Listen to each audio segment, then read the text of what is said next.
Native American music. Native Americans had no indigenous traditions of classical music, nor a secular song tradition. Their music was spiritual in nature, performed usually in groups in a ritual setting important to their religion. For some groups, music was the primary means of worship, and song was regarded as a direct link to the divine. Though many Native Americans claim their songs are unchanged since ancient times, there is no proof of this, due to a lack of written records. Many songs were improvised for a long time, and continuing into the present.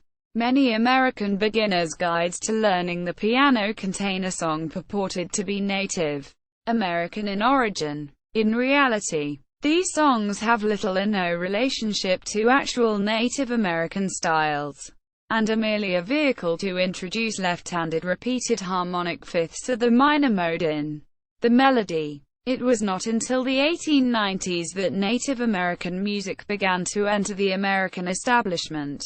At the time, the first pan-tribal cultural elements, such as powwows, were being established, and composers like Edward MacDowell and Henry Franklin Belknap Gilbert used native themes in their compositions. It was not until the much later work of Arthur Farwell, however, that an informed representation of native music was brought into the American classical scene. Appalachian folk music. The Appalachian Mountains have long been a center for cultural innovation. In spite of only sparse settlement by Native Americans and Europeans alike, due to complex geologic reasons, the mountains and subranges were difficult to cross and included ridges of uninhabitable quartz, mixed with valleys of soil unsuitable for agriculture. As a result, immigration of Europeans and their African slaves tended to be southern in direction, along the Piedmont area, and the Appalachian region was populated by poor Europeans, many of Irish or Scottish descent. This settlement occurred primarily from 1775 to 1850. Celtic folk tunes and ballads continued evolving from their distant roots along the Appalachians, eventually forming the major basis for jug bands, country blues, hillbilly music and a hodgepodge of other genres which eventually became country music. These folk tunes adopted characteristics from multiple sources, including British broadside ballads, which switched their themes from love to a distinctly American preoccupation with masculine work, like mining or sensationalistic disasters and murder. African folk tunes, and the lyrical focus on semi-historical events, and minstrel shows and music halls. Popular ballads included Barbara Allen, Song, and Black is the Color of My True Love's Hair. The banjo was also introduced, having gone through numerous geographic movements since its invention by the Arabians and subsequent travel across Africa, the Atlantic and throughout the Americas. Fiddling. A Scottish fiddler named Neil Gower is usually credited with developing, during the 1740s, the short bow saw stroke technique that defined Appalachian fiddling. This technique was altered during the next century, with European waltzes and polkas being most influential. Square dances, based on the cotillion, in cakewalks, an African-American imitation of white dances, and the Virginia reel arose during the 19th century. Lined-out hymnody, a religious music style perpetuated by the Old Regular Baptists, Primitive Baptists, AL, is often studied and classified as folk music. See Old Regular Baptist. Lined-out hymnody, New England colonial music. The religious singing traditions of New England played an important role in the early evolution of American music, beginning with the Pilgrim colonists, who brought the Ainsworth Psalter with them to the New World. Church hymns were popular across the region. Common New Englanders soon developed their own traditions, which were viewed by some as degenerate and wanton. New England choral traditions. The original Puritan immigrants to New England sang a number of spiritual psalms, but generally disliked secular music, or at least those varieties which they viewed as encouraging immorality and disorder. They also objected to the use of musical instruments in churches and a complex vocal liturgy, both being associated with Roman Catholicism. The well-known minister Cotton Mather wrote in Directions for a Candidate of the Ministry on the subject, "For music, I know not what well today. Do as you please. If you fancy it, I don't forbid it. Only do not, for the sake of it, alienate your time too much from those that are more important matters. It may be so, that you may serve your God the better, for the refreshment of one that can play well on an instrument. However, to accomplish yourself at regular singing is a thing that will be of daily use to you. For I would not have a day pass without singing, but so at the same to make a melody in your heart unto the Lord." The Ainsworth Psalter provided most of the tunes in use in New England church music until the late 17th century, when congregations abandoned the Psalter, claiming the tunes were too complex and difficult to sing. The Bay Psalm Book, the whole book of Psalm faithfully translated into English meter, was published in Cambridge, Massachusetts in 1640. It was the first book of any kind printed in the English colonies of North America. It became the standard used by New England churches for many years, though it contained no music itself, merely providing psalms and pointing readers to other prominent publications. The Bay Psalm Book was faithful to its source, but did not produce beautiful singing. In 1651, then, a third edition was created, and became known as the New England Psalm Book. This became the standard for many years.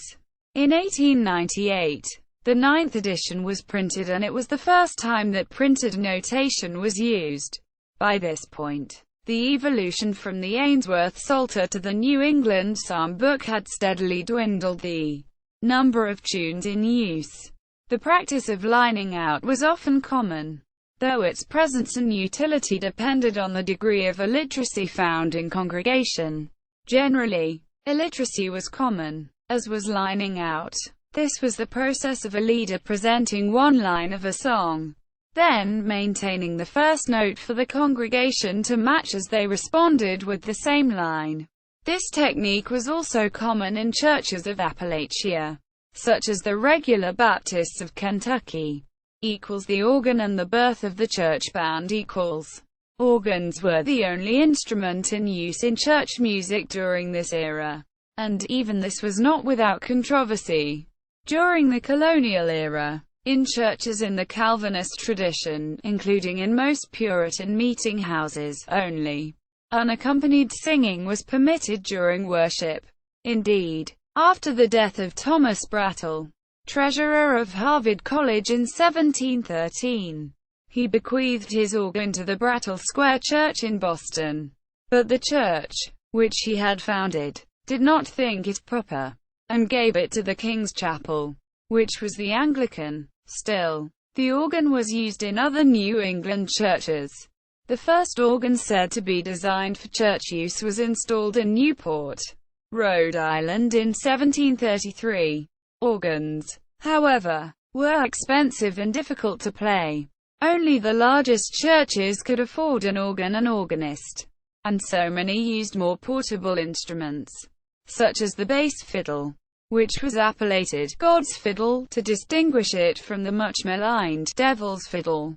Violin. Later, other instruments like the ophicleide, trombone, cornet, German flute, bassoon, violin and clarinet were added, thus birthing the church band. Secular folk music. Though it had long been supposed that the religious aversion to secular music inhibited instrumental folk music in New England, recent research by Barbara Lambert, focused on the Boston area, shows otherwise. Personally owned instruments recorded included the chiton, virginals, soprano clarinet, bassoon, trumpet, fife, flute, viol and violin and fiddle, and the Mrs. Healy pipe. Despite some hostility on the part of ministers like Increase Mather, dance music was popular in the New England colonial era, especially by the early 18th century. As the local population boomed with an influx of more settlers, broadside ballads were also known. As in British music, these were printed songs performed to a well-known tune, and included border ballads like the Ballad of Chevy Chase. Though there is much in primary sources referring to folk music of the time, it is virtually all written by those who condemned the songs as uncouth. As such, little is objectively known. There was a distinction between the regular singing style of zealous reformers, mostly clergymen educated at Harvard, and the common way of the folk. Reformers included prominent clergymen like Thomas Walter and Nathaniel Chauncey, many of whom regarded their style of regular singing as more sophisticated as well as more devout. The evidence, however, indicates that the common people's music was more complex, using techniques like ornamentation. The formation of schools and societies promoting regular singing helped to spread the practice, and instruction books were published. John Wesley's legacy in the spread south. In the 18th century, Americans composed a number of their own hymns, often based on the Old Testament. The English nonconformist Isaac Watts, especially his hymns and spiritual songs, was also very popular. John Wesley, the founder of the Methodist Church, played a major role in revivalist hymnody after a trip to Georgia in 1735 at the invitation of James Oglethorpe. Wesley and his brother, Charles Wesley, went with Oglethorpe and 26 Moravian missionaries. The Moravian singing inspired John Wesley to study their music.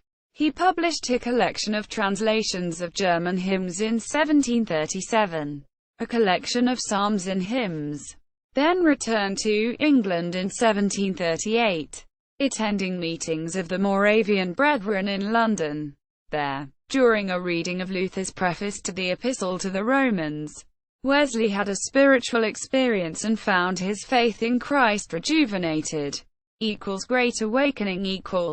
After returning to America, Wesley became an important preacher in a rise of fervent Christianity called the Great Awakening, along with George Whitefield and Jonathan Edwards, among others. Wesley and his brother began writing a number of hymns, at first just words, and then with music, beginning with a collection usually called the Foundry Collection. Wesley and some other preachers fought against the embellishment of his hymns. In 1761, Wesley's collection Select Hymns, with tunes annexed, designed chiefly for use of the people called Methodists, directed singers to follow the tunes exactly as printed, and to sing in tune.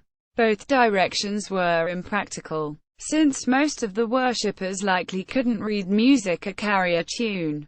Nevertheless, the Great Awakening, and other hymnal styles from New England, spread south and changed from Wesley's strict formulas. John Kennock, known for widespread hymns like Jesus My All to Heaven Is Gone, and John Newton are likely the two most important individuals in the creation of Great Awakening-era hymns, which were sung at camp meetings. These hymns, sung at large gatherings, especially in the South, provided a basis for gospel and blues in the late 19th and early 20th century. Some of the common features included Kennock's innovation of hymns sung as a dialogue, as well as Newton, a former slave trader who converted after reading The Imitation of Christ by Thomas à Kempis, who wrote more than 200 hymns that drew on his own experiences wrestling with sin, and proved extremely popular. First New England School compared with the older songs, Wesley and other new composers wrote with a simple structure. Rural farmers and workers expanded on these structures, creating complex songs which some musical conservatives railed against to no avail. It was in this context that a wave of itinerant singing masters, including William Billings, arose. creating hymns that remained standard across the country. This field was called the First New England School.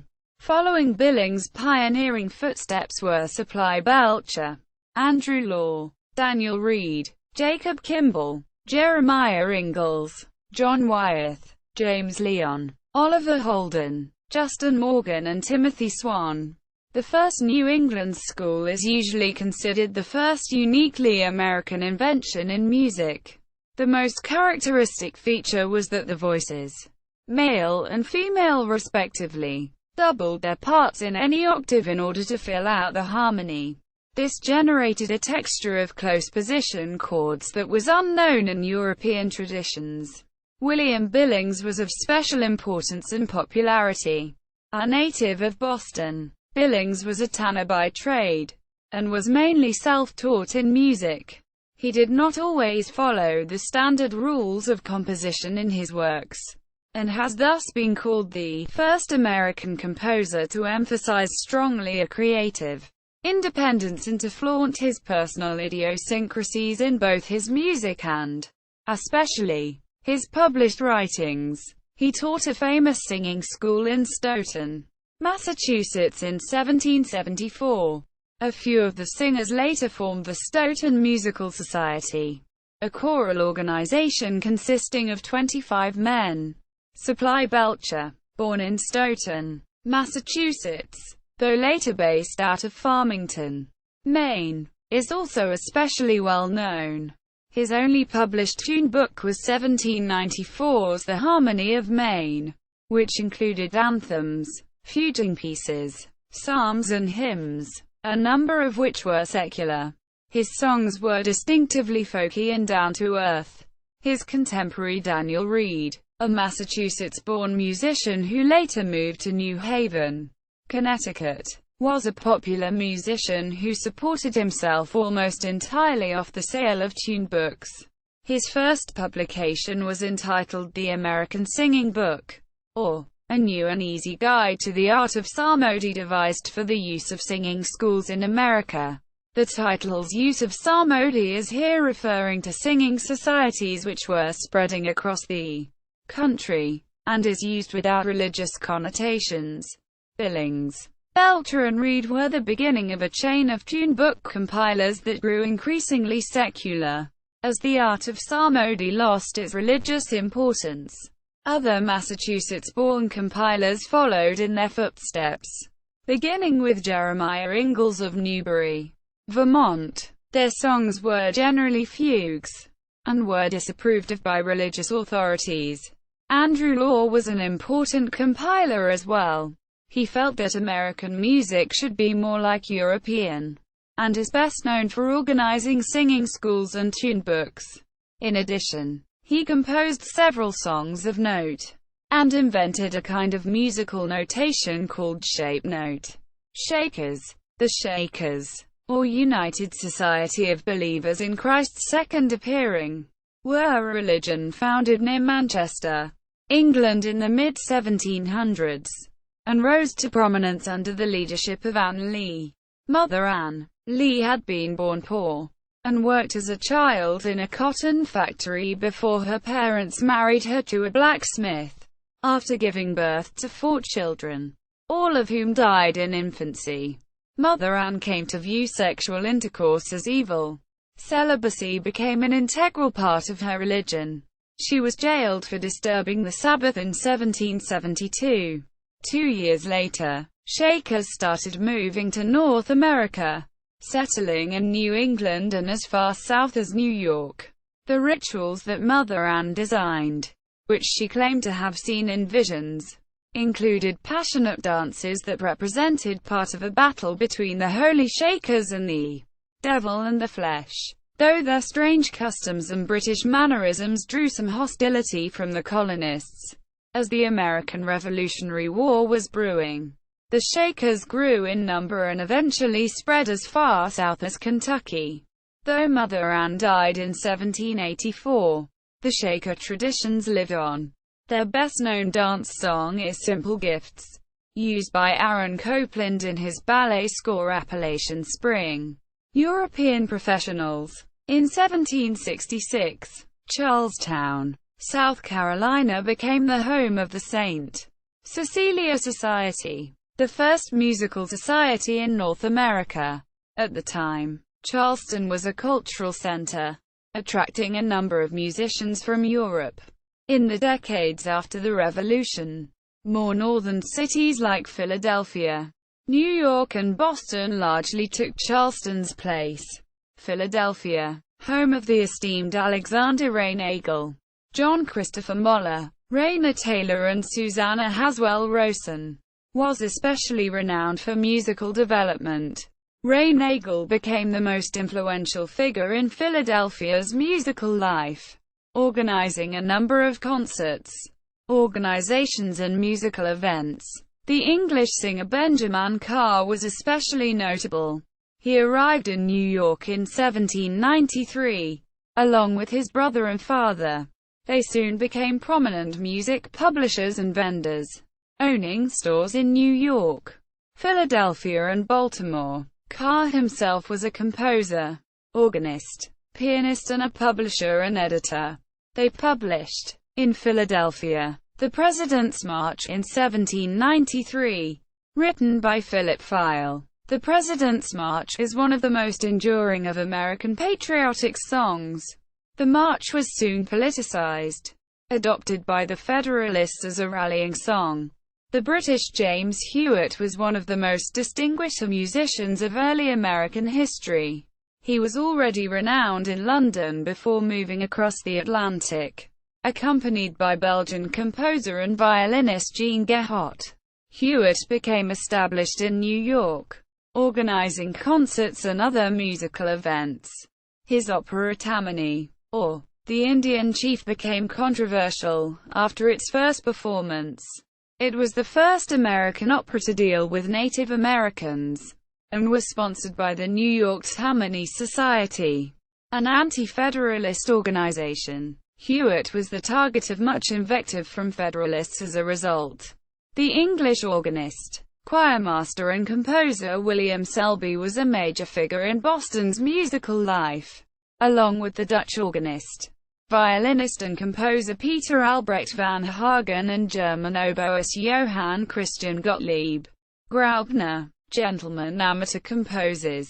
The great urban centers of the Mid-Atlantic included cities like Philadelphia and Baltimore, and it was there that European classical traditions were best represented. Philip File, Johann Friedrich Peter and Alexander Reinagel were prominent composers of the era, though Francis Hopkinson, a signer of the Declaration of Independence from Philadelphia, remains the best known. One of his compositions, My Days Have Been So Wondrous Free, is well remembered as the first art song from the United States. Though this is disputed, it is, however, lacking in originality and innovation to set it apart from European compositions. At the time, professional musicians were looked down upon and considered coarse. Gentlemen performers played often, mostly for other aristocratic audiences, and without pay. As the United States developed, the South became the land of deep socio-economic divisions.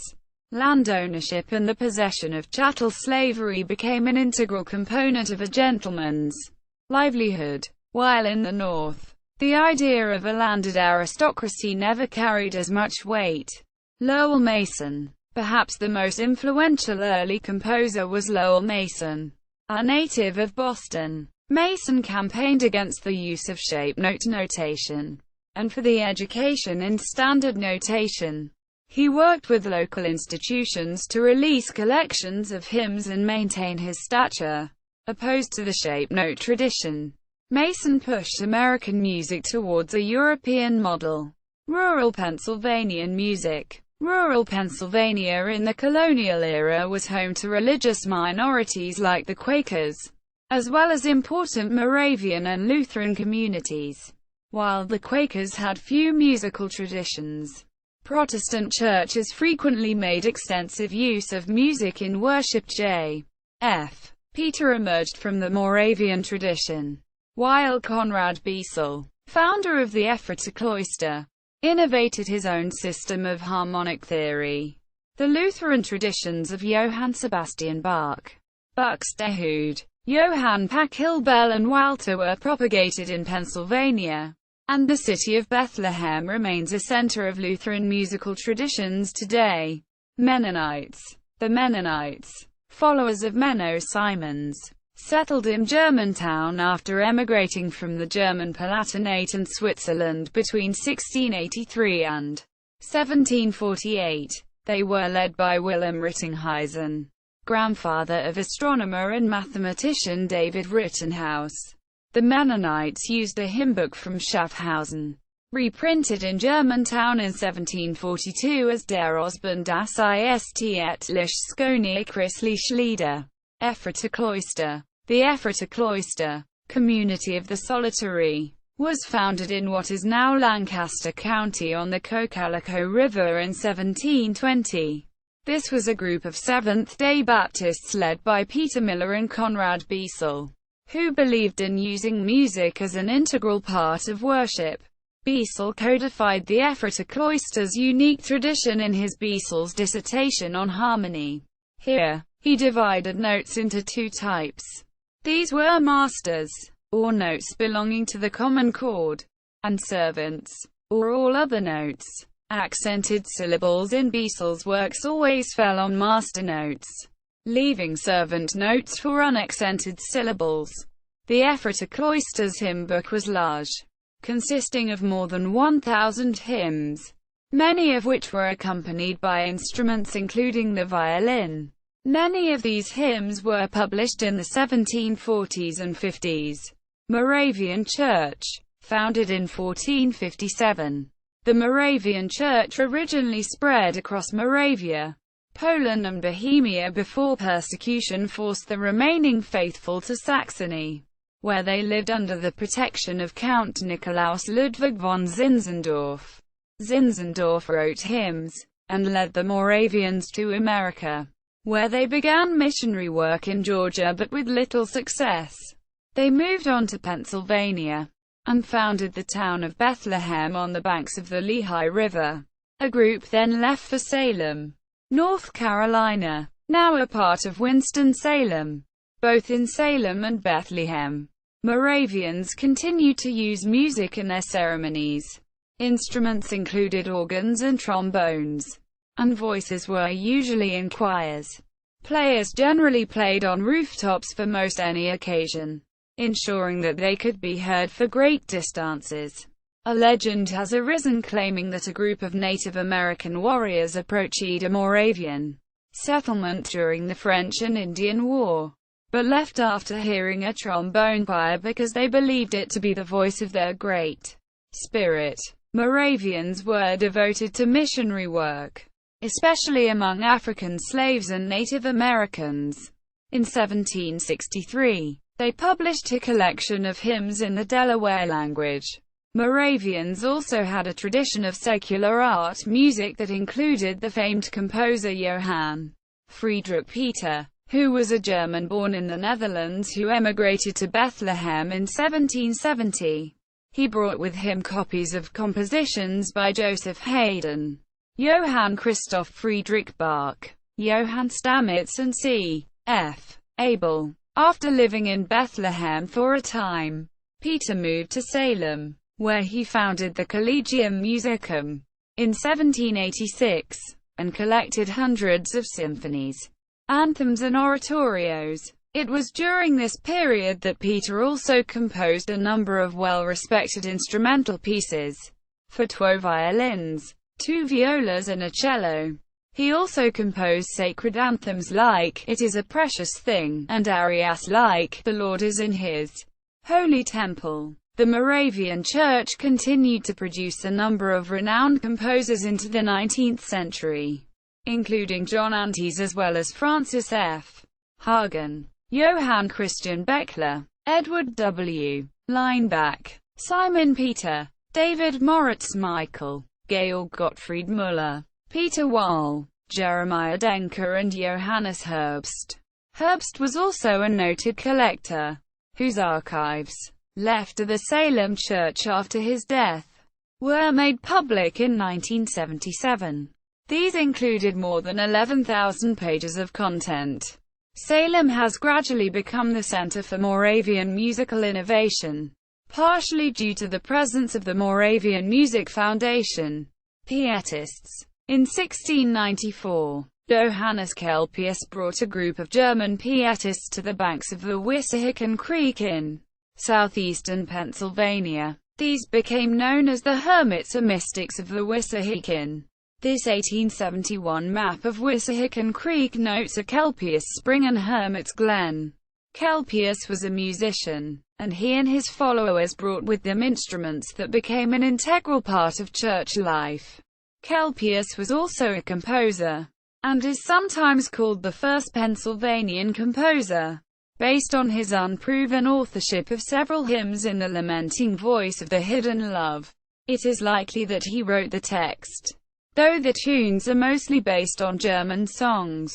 The English translations in the collection are attributed to Christopher Witt, an Englishman who immigrated and joined the Mystics, also building them a pipe organ, said to be the first privately owned organ in North America. In 1703, Eustace Falkner was ordained as pastor of the Gloria Dei Church.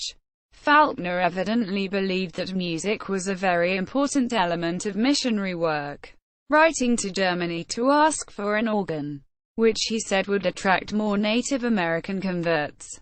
Falkner was a Lutheran who wrote hymns such as Rise, Ye Children of Salvation, Harmony Society. In 1803 and 1804, a group of Christian Pietists led by George Rapper arrived from Württemberg, Germany, settled in Harmony, Pennsylvania, and formed the Harmony Society in 1805. The group lived communally, were pacifistic, advocated celibacy, and music was a big part of their lives. The Harmonites, or Harmonists, wrote their own music and even had an orchestra. The society lasted until 1906, but their final settlement, Old Economy Village, now Ambridge, Pennsylvania, contains archives with sheet music that is still performed at special community events. African Americans, brought to the United States as early as 1619. African slaves were from a variety of tribes from West Africa, including the Ashanti, Yoruba, Bini, Congo and Dahomean tribes. They spoke hundreds of languages. Some came from rival tribes, or isolated communities with little connection to anyone else until the arrival of the slave traders. Some of the larger groups had extensive contact with the Muslims of North Africa and the distant cultures of East and Southern Africa.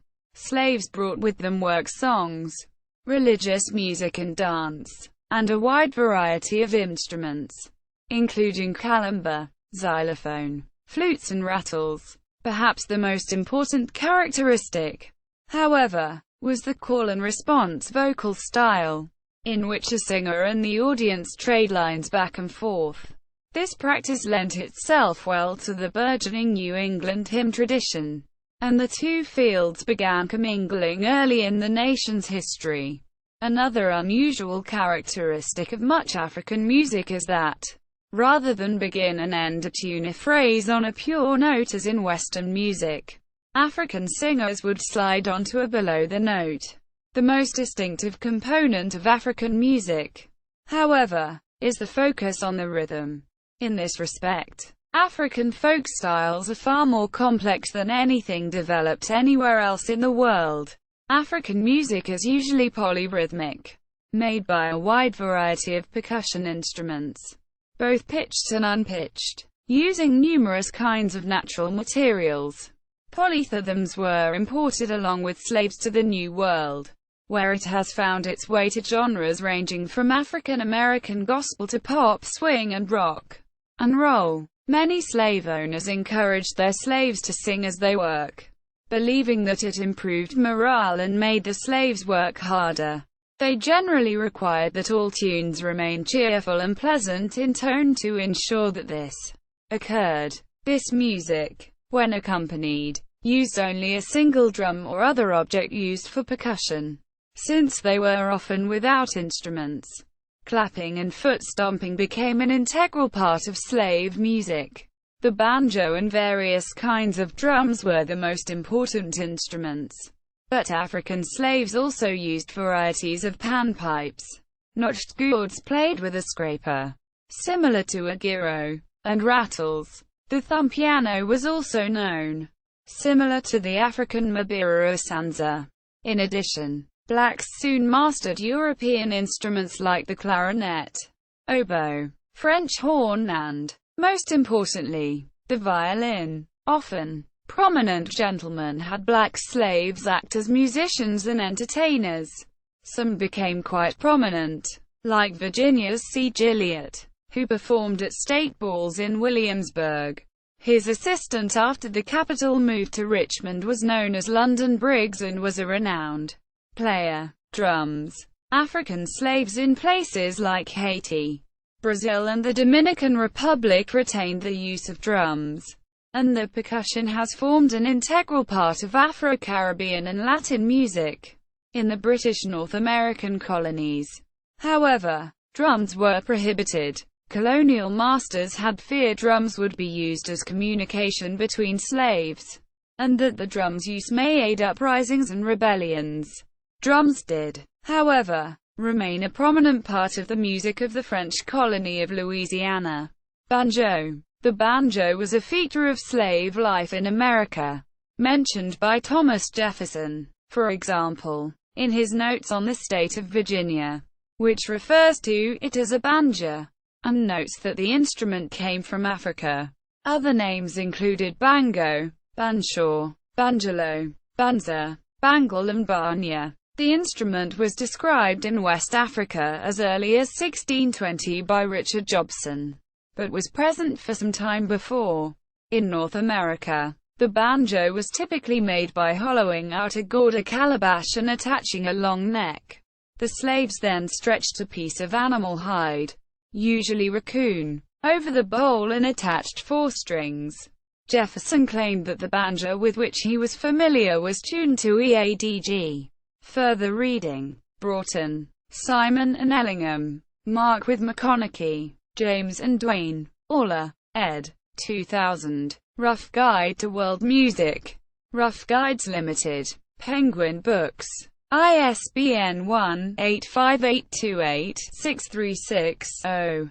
CS1 maint. Multiple names. Authors list. Link. Chase. Gilbert. 2000. America's Music. From the Pilgrims to the Present. University of Illinois Press. ISBN 0-252-00454-X.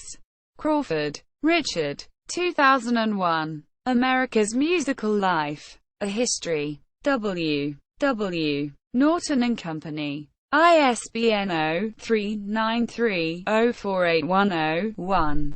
Ferris, Jean. 1993. America's Musical Landscape. Brown and Benchmark.